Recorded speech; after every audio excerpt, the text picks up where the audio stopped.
Assalamualaikum warahmatullahi wabarakatuh.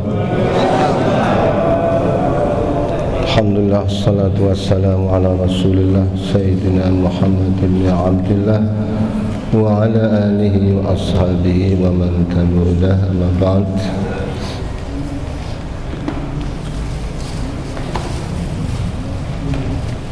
Saya hormati para asatidzah, para pengurus, Bapak Haji Samsuar, para sidah dan para sepuh hadirin hadirat yang mudah-mudahan kita semuanya senantiasa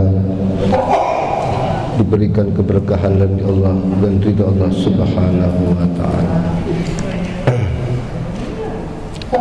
Langsung saja ayat yang 146 ya. 146. Alladzina atainahumul kitaba ya'rifunahu. A'udzu billahi minasy syaithanir rajim. A'udzu billahi minasy syaithanir rajim. Bismillahirrahmanirrahim.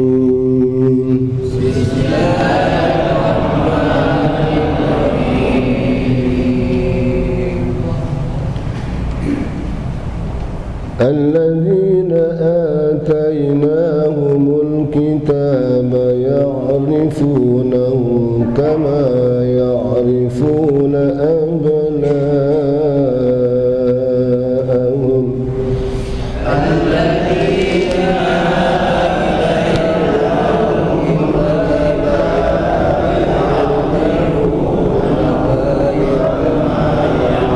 يعرفون أبناءهم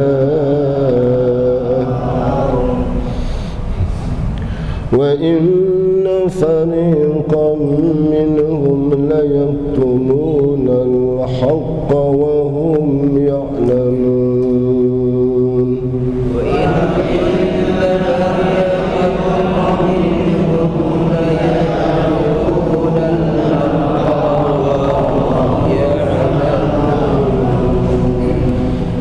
الحق من ربك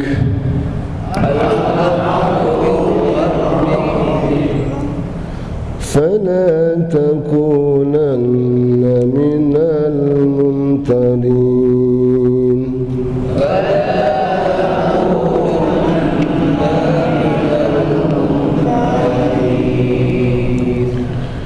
ولكل وجهة هو موليها فاستبقوا الخيرات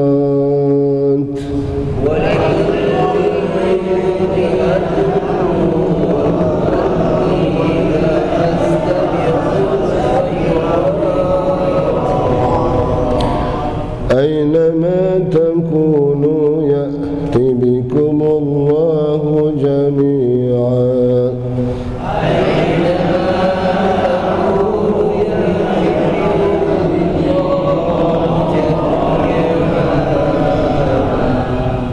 إن الله على كل شيء قدير.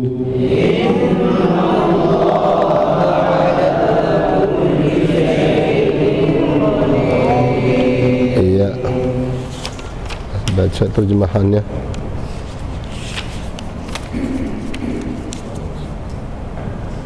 Ayo.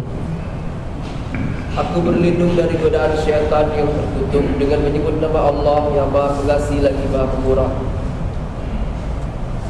Al-Baqarah ayat 146. Orang-orang yang telah kami beri kitab Taurat dan Injil mengenalnya, yaitu Muhammad, seperti mereka mengenal anak-anak mereka sendiri. Sesungguhnya sebagian mereka pasti menyembunyikan kebenaran, padahal mereka mengetahuinya. 147. Kebenaran itu dari Tuhan, maka janganlah sekali-kali engkau Muhammad termasuk orang-orang yang ragu. Ayat 148. Dan setiap umat mempunyai kiblat yang dia menghadap kepadanya, maka berlomba-lombalah kamu dalam kebaikan di mana saja kamu berada, pasti Allah akan mengumpulkan kamu semuanya. Sungguh Allah Maha Penguasa atas segala sesuatu, Maha benar Allah dengan segala firman. Baik, syukran, terima kasih. Alladzina atainahumul kitab, orang-orang yang kami beri kitab berarti orang Yahudi dan Nasrani. Kitab yakni Taurat ataupun Injil. Kitab yang Allah turunkan dari langit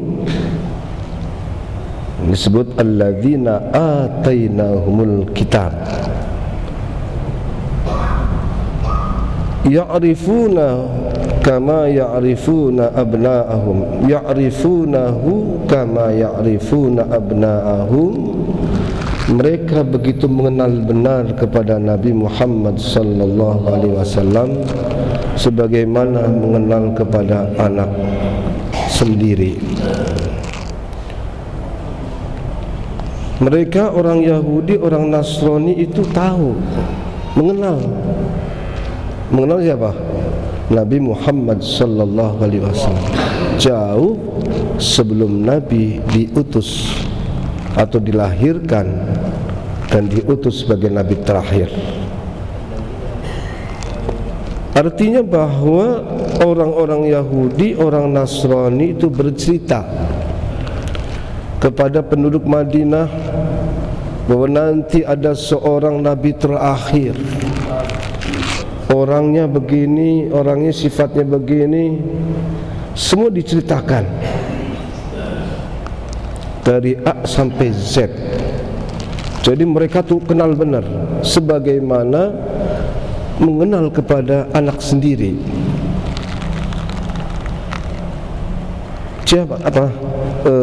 Siapa yang tidak, orang tua yang tidak mengenal kepada anaknya? Seorang ayah harus tahu anaknya. Seorang ibu juga harus tahu anaknya, sifatnya, katakanlah tingginya, warna kulitnya, rambutnya, sifatnya, itu harus tahu. Kan gitu kan? Ibu mengenal kepada anak ini, Bu. Kalau kita umpamanya anak kita hilang, naudzubillah min dzalik, ya kan? Lalu kemudian ditanya polisi, memang ciri anakmu kamu apa? Gitu kan, harus tahu, jelas, betul kan? Terus sampai memang ada orang tua begitu tanya anaknya kayak apa yang hilang, nggak tahu ya, anak sih kayaknya hitam, dia apa, hitam atau putih? Wah, ini orang nggak jelas nih. Masuk ke bapak sampai begitu, ya kan? Tapi kemudian sekenal-kenalnya orang tua kepada anak, pasti ada yang masih lewat kalau ditanya tentang anaknya. Coba bapak yang udah punya anak siapa ini? Saya tanya ya, Bu, saya tanya nih, Bu, anaknya ada berapa, Bu? Ada berapa anaknya? 11? Wah, banyak banget. Bapak berapa yang ada yang sudah punya anak? Sekarang saya tanya, ya kan? Kalau memang bisa jawab, ini luar biasa, ya kan? Kira-kira kalau ditanya, Bu, bisa jawab nggak nih? Bu, anak yang pertama itu tai lalatnya ada berapa? Tai lalatnya ada berapa? Nggak pernah ngitung, Pak Ustadz. Artinya ada yang kelewatan, nggak bisa. Kan begitu kan? Tapi orang Yahudi, orang Nasrani kalau sudah bicara Nabi Muhammad sallallahu alaihi wasallam itu dari A sampai Z komplit benar. Ini maksud alladzina atainahumul kitab ya'rifunahu kama ya'rifuna abna'ahum. Mereka begitu mengenal, termasuk mengenal itu bahwa dia adalah nabi terakhir yang bakal diutus. Oleh sebab itu mereka pun ya banyak sekali lah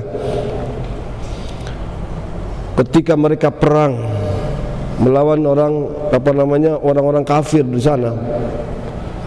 yastaftihuna 'alal ladzina kafaru, kan? Wa kanu min qablu yastaftihuna 'alal ladzina kafaru. Mereka orang yang Yahudi, orang Nasrani meminta kepada Allah Subhanahu wa taala, ya Allah, berikanlah kami kemenangan dalam perang ini demi nabi yang terakhir.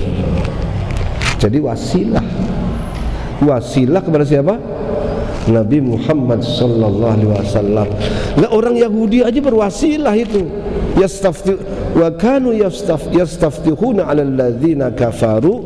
Mereka dulu itu minta kemenangan dengan apa? Dengan bertawasul kepada Allah, bertawasul kepada Rasulullah sallallahu alaihi wasallam. Karena apa? Orang Yahudi itu tahu benar siapa Muhammad itu. Ini mereka kemudian cerita bahwa Nabi itu Nabi yang diceritakan sebentar lagi akan hadir tengah-tengah kita.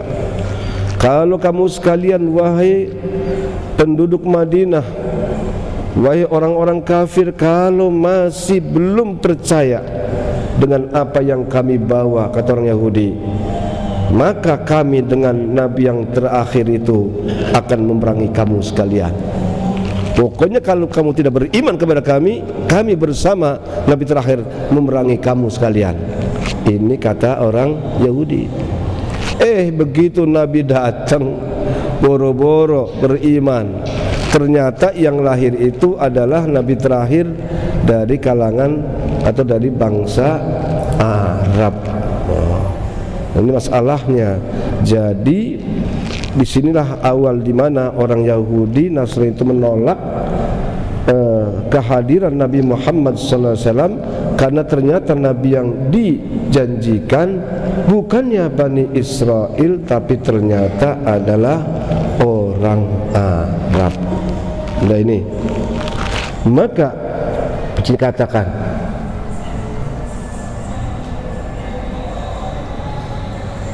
wa inna fariqam minhum la yaktumunal haqqa wa hum ya'lamun. Dan sesungguhnya sebagian mereka, berarti enggak semuanya memang, sebagian mereka yang menyembunyikan kebenaran. Kebenaran apa? Kebenaran diutusnya Nabi Muhammad sallallahu alaihi wasallam, kan?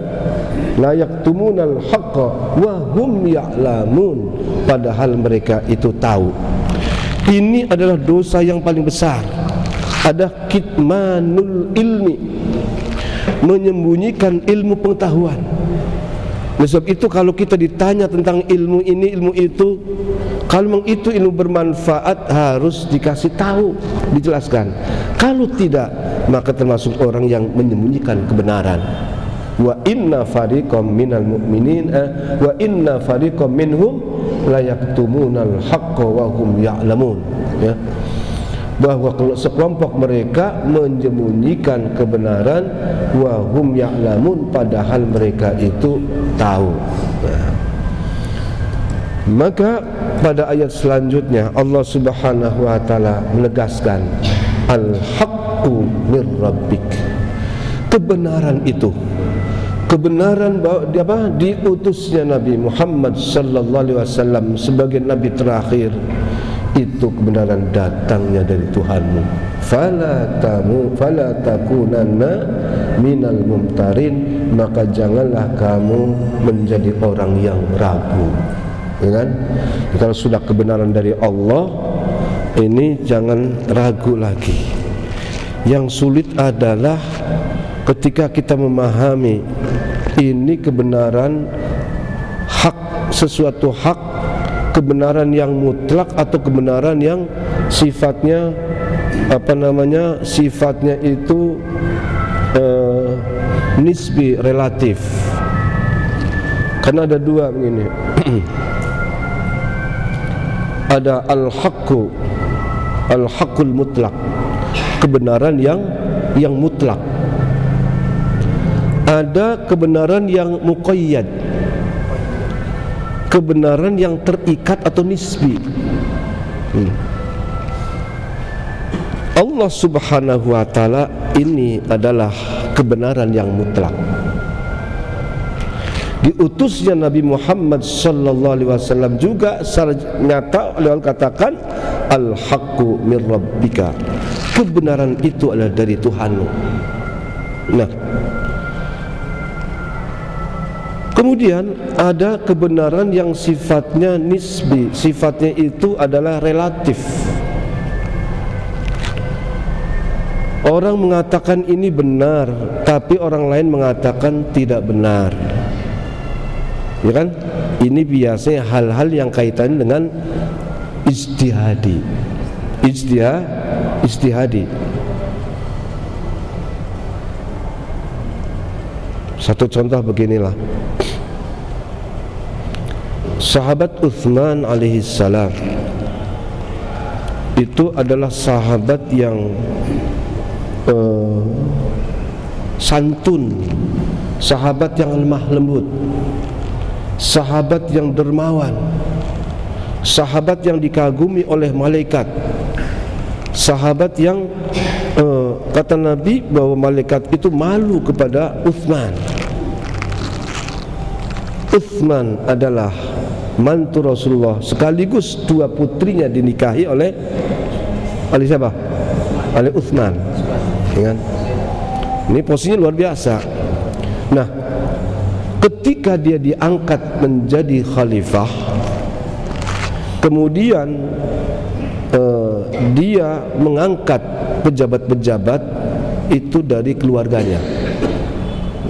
Muawiyah gubernur di Syam, kemudian juga Amr bin As yang sebelumnya pada waktu Umar juga sudah diangkat menjadi gubernur.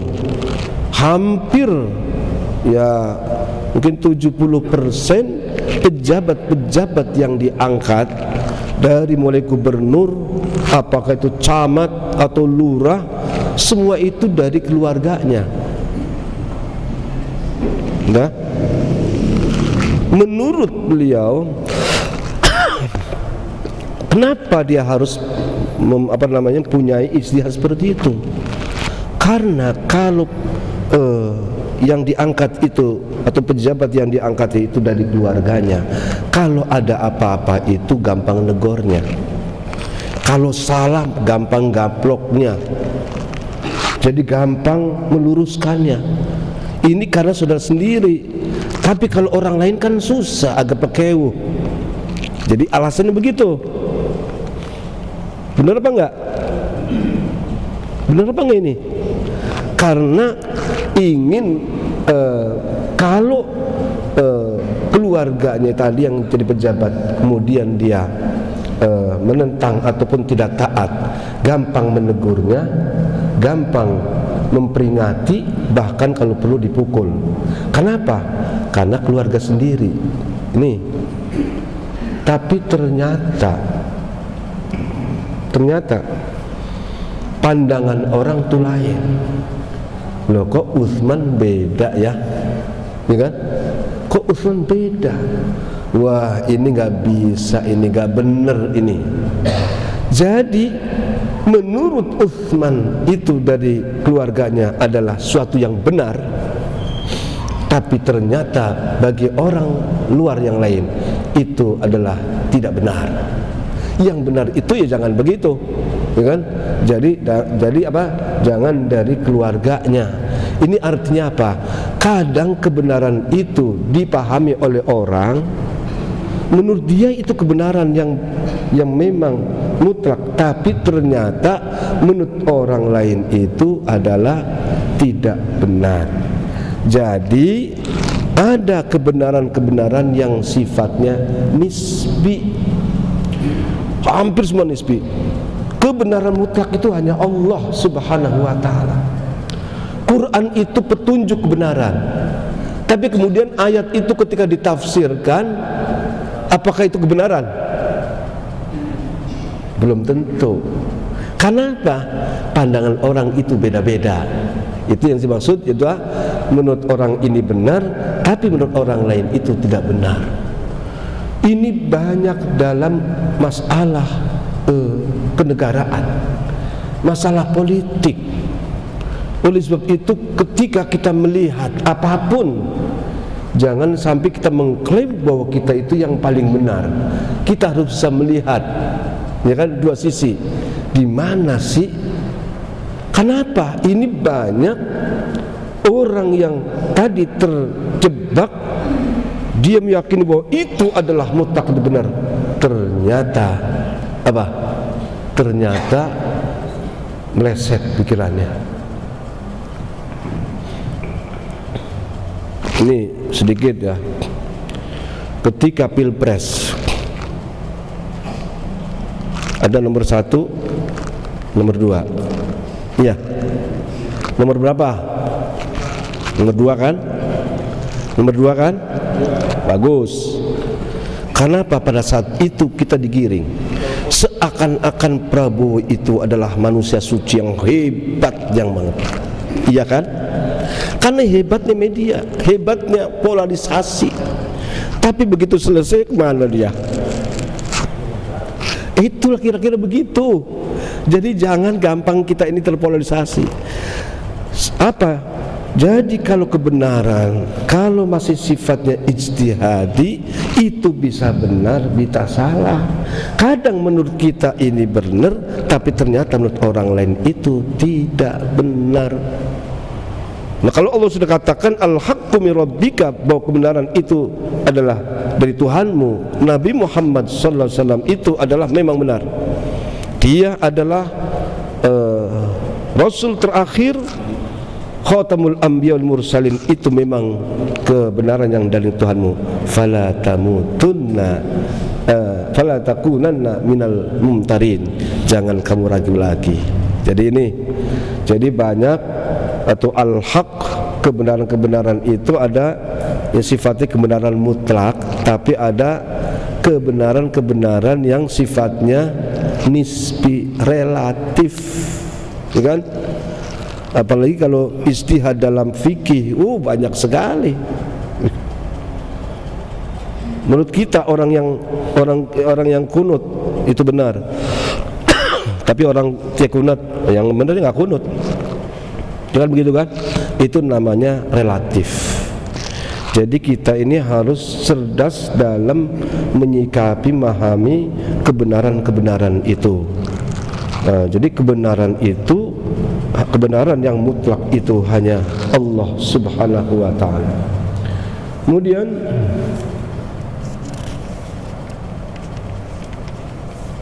walikulli wijhatun huwa muwalliha fastabiqul khairat. Walikulli wijhatun, masing-masing itu punya kiblat, ya kan? Punya wijhah, huwa muwalliha fastabiqul khairat. Ini adalah sebagai kritikan terhadap orang-orang Yahudi ketika dia mengklaim bahwa kiblat yang benar itu adalah Baitul Maqdis, kan gitu kan? Tapi ternyata bahwa di sana Allah perintahkan untuk berubah dari Baitul Maqdis ke Masjidil Aqsa. Mereka tidak menerima, Kemudian Rasul sallallahu alaihi wasallam Islam juga sudah memang ditetapkan Masjidil Haram itu sebagai kiblat. Katakanlah mereka itu kekeh enggak bahwa kebenaran itu ada pada kami, yaitu menghadap kiblat itu ke Masjidil Aqsa. Itu namanya memaksakan. Tapi itu bisa jadi ranah perbedaan. Mereka kekeh untuk mempertahankan bahwa Baitul Maqdis itu ada kiblat. Walaupun diberi argumen banyak, tapi mereka juga tidak mau menerima. Lalu Allah begini katakan, walikulli wijhatun huwa muwalliha fastabiqul khairat. Masing-masing itu punya kiblat. Oke, masing-masing punya kiblat. Tapi yang penting adalah fastabiqul khairat. Kalau sudah fastabiqul khairat, bukan bukan lagi karena Baitul Maqdis, bukan lagi karena Masjidil Haram, tapi bahwa kita berlomba-lomba kebaikan adalah selalu bersandar kepada Allah Subhanahu wa ta'ala. Nah, ini mana yang pertama. Walikulli wijhatun huwa muwalliha fastabiqul khairat. Masing-masing kelompok itu punya pandangan, punya pandangan. Ormas ini punya pandangan begini, ormas katakanlah NU punya pandangan begitu, ormas Muhammadiyah juga punya, ormas Persis, ormas apalagi Matlil Anwar, Al-Irsyadiyah, atau katakanlah parpol, apa itu P3, ataukah PKB, ataukah umpamanya apalagi PKS. Semua itu wijah, itu pandangan, ya kan? Silakan, pandangan itu beda-beda, orang beda-beda. Tapi yang penting adalah bagaimana merealisasikan fastabiqul khairat. Jadi jangan gara-gara beda ini lalu akhirnya kita tidak mencapai tujuan, gara-gara cuma ngeributin apa itu? Kendaraannya doang. Silahkan orang yang pakai kendaraan, yang mau Jawa Timur, mau pakai kereta kek, mau pakai yang pakai mobil, yang mau silakan, yang pakai pesawat juga silakan, yang mau pakai apa lagi? Pakai gerobak juga silakan. Oh, ini yang bagus itu kalau Surabaya itu pakai gerobak, asik kita sambil santai sambil lihat keindahan daripada Pulau Jawa umpamanya. Monggo silakan. Yang pakai pesawat juga silakan. Tapi silakanlah berbeda-beda. Tapi yang penting sampai tujuan. Jangan gara-gara ribut kendaraan akhirnya nggak ada yang sampai itu. Karena ribut apa? Kendaraannya. Nah, ini juga dalam kita menghadapi keragaman itu juga harus punya prinsip, ya kan? Oleh sebab itu tidak ada kebenaran yang mutlak. Silakan. Oh, saya mau mengikut PKS karena keyakinan saya begini, silakan. Tapi yang terpenting tujuannya adalah fastabiqul khairat. Ini ujungnya. Jadi kita tidak kehilangan apa? Kehilangan arah kemanapun. Jadi nggak kehilangan arah. Kalau arah kita itu adalah al-khairat, kebaikan-kebaikan. Aynama takunu ya'tibukumullahu jami'a. Dimanapun kamu berada, siapapun di mana, ada yang di P3, ada yang di PKS, ada yang di PKB, ada yang di Golkar, ada yang di PDI. Aynama takunu ya'tibukumullahu jami'a. Allah akan mengumpulkan semuanya itu nanti, ya kan? Bisa nanti walaupun beda-beda. Jadi kan ini kalau ditafsirkan secara bebas. Aynama takunu, dimanapun kamu berada, apakah di ujung dunia, apakah kamu di luar negeri, apakah kamu di Mesir atau di mana, di Maroko atau di Amerika, Allah bisa mengumpulkan semua itu. Oleh karena itu dimanapun kamu berada, jangan sampai tidak melakukan kebaikan-kebaikan. Ya kan? Kalau kita di Jakarta harus berbuat baik. Kalau kita umpamanya di Jawa, kita pun juga harus bisa berbuat kebaikan. Kalau di partai ini atau di ormas ini juga kita harus bisa melakukan kebaikan-kebaikan. Itulah yang sesungguhnya sesuatu kebenaran walaupun nisbi, tapi ini adalah sesuatu yang bisa dipertanggungjawabkan. Nah, inilah hadis sekalian dianjurkan Allah. Jadi tegas, ya kan? Coba perhatikan tadi, walikulli wijhatun huwa muwalliha. Ya, masing-masing orang punya pandangan di mana dia akan menghadap. Tapi fastabiqul khairat, dimanapun kamu berada, toh Allah juga akan yang mengumpulkan. Enak, jadi ada pegangannya. Dimanapun kita berada, kita harus berbuat kebaikan-kebaikan. Itulah hadirin sekalian yang Allah, menjadi tugas kita dalam menjalani hidup ini. Maka saya itu termasuk menjadi anggota keluarga besar Layaran Wangi Indonesia. Layaran Wangi Indonesia. Layaran Wangi Indonesia itu artinya berlayar untuk menebarkan wewangian. Arti dimanapun kita berada harus memberikan wangi, harus memberikan manfaat. Mudah sekali untuk memahami Islam, untuk memahami substansi daripada agama itu. Kita harus betul-betul selalu memberikan manfaat kepada orang lain. Jangan hilang ini, pegang itu, ya kan? Jadi kalau nanti ada, saya lihat tuh, kok Ustaz masuk keluarga besar Layaran Wangi. Dan Layaran Wangi ini sesepuh, bahkan sejak kerajaan daripada Majapahit, Layaran Wangi itu sudah ada. Dia menyembunyikan diri, dia tidak tampak, tapi yang jelas memberikan banyak manfaat. Jadi inilah intinya, aina ma takunu ya'ti bikumullahu jami'a, innallaha ala kulli syai'in qadir. Ini saja, mudah-mudahan ada manfaatnya. Sesungguhnya saya ini agak meriang, udah 4 hari ini, ngomong juga nggak enak nih, ya, meriang dingin ini, ya. Ya, minta Fatihah doanya lah, mudah-mudahan diberikan kekuatan, kesehatan yang prima, ya. Itu saja. Assalamualaikum warahmatullahi wabarakatuh.